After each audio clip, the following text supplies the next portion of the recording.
7 Romawi, kesimpulan. Majelis Hakim yang kami muliakan, terdakwa dan tim penasihat hukum yang kami hormati, berdasarkan uraian yang kami kemukakan dalam analisa yuridis tersebut, maka kami selaku penuntut umum berkesimpulan terdakwa Hasto Kristianto telah terbukti serasah dan meyakinkan menurut hukum bersalah melakukan tindak pidana mencegah atau merintangi secara langsung atau tidak langsung penyidikan perkara korupsi sebagaimana diatur dan diancam pidana dalam pasal 21 Undang-Undang Republik Indonesia Nomor 31 Tahun 1999 tentang pemberantasan tindak pidana korupsi sebagaimana telah diubah dengan Undang-Undang RI Nomor 20 Tahun 2001 tentang perubahan atas Undang-Undang Nomor 31 Tahun 1999 tentang pemberantasan tindak pidana korupsi Junto Pasal 65 ayat 1 KUHP sebagaimana dakwaan ke-1.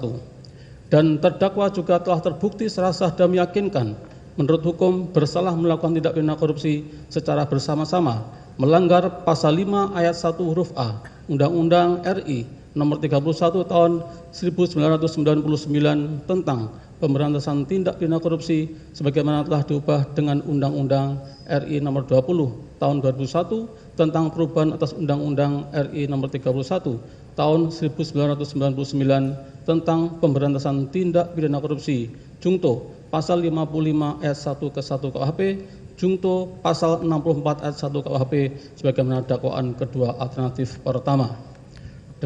Dengan telah terbuktinya seluruh unsur dakwaan ke-1 dan dakwaan kedua alternatif pertama, maka terhadap terdakwa haruslah dijatuhi pidana sebagaimana yang kami uraikan pada amar surat tuntutan ini. 8 Romawi, tuntutan pidana. Selanjutnya sampailah kami kepada tuntutan pidana terhadap terdakwa. Namun sebelum kami membacakan tuntutan pidana tersebut, perlu kiranya kami kemukakan hal-hal yang memberatkan dan yang meringankan yang kami jadikan pertimbangan dalam mengajukan tuntutan pidana ini, yaitu sebagai berikut. A. Hal-hal yang memberatkan. Perbuatan terdakwa tidak mendukung program pemerintah dalam pemberantasan tindak pidana korupsi. Terdakwa tidak mengakui perbuatannya. B. Hal-hal yang meringankan. Terdakwa bersikap sopan di persidangan. Terdakwa mempunyai tanggungan keluarga dan terdakwa belum pernah dihukum.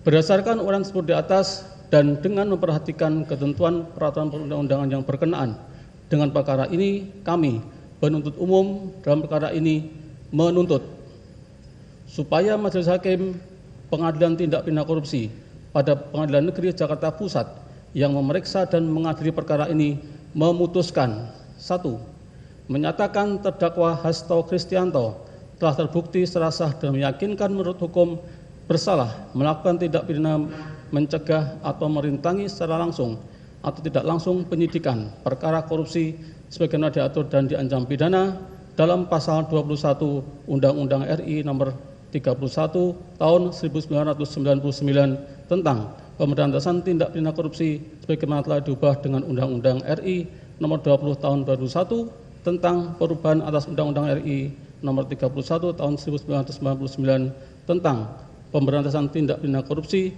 Junto Pasal 65 ayat 1 KUHP sebagaimana dakwaan ke-1.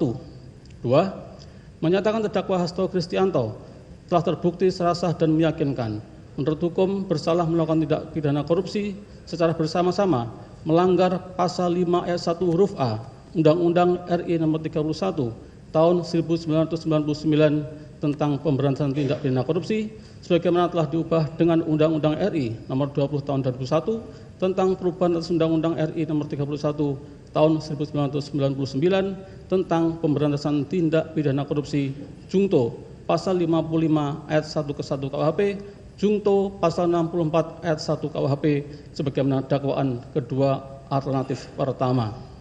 3. Menjatuhkan pidana terhadap terdakwa Hasto Kristianto dengan pidana penjara selama 7 tahun dan pidana denda sebesar 600 juta rupiah subsidiar pidana kurungan pengganti selama 6 bulan.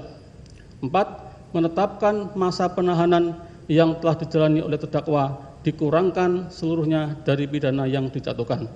6. Menetapkan agar terdakwa tetap berada dalam tahanan. Diulangi. 5. Menetapkan agar terdakwa tetap berada dalam tahanan. 6. Menetapkan barang bukti berupa barang bukti nomor 1 sampai dengan nomor 205 digunakan dalam perkara atas nama Harun Masiku. 7. Menetapkan agar terdakwa membayar biaya perkara sebesar Rp7.500.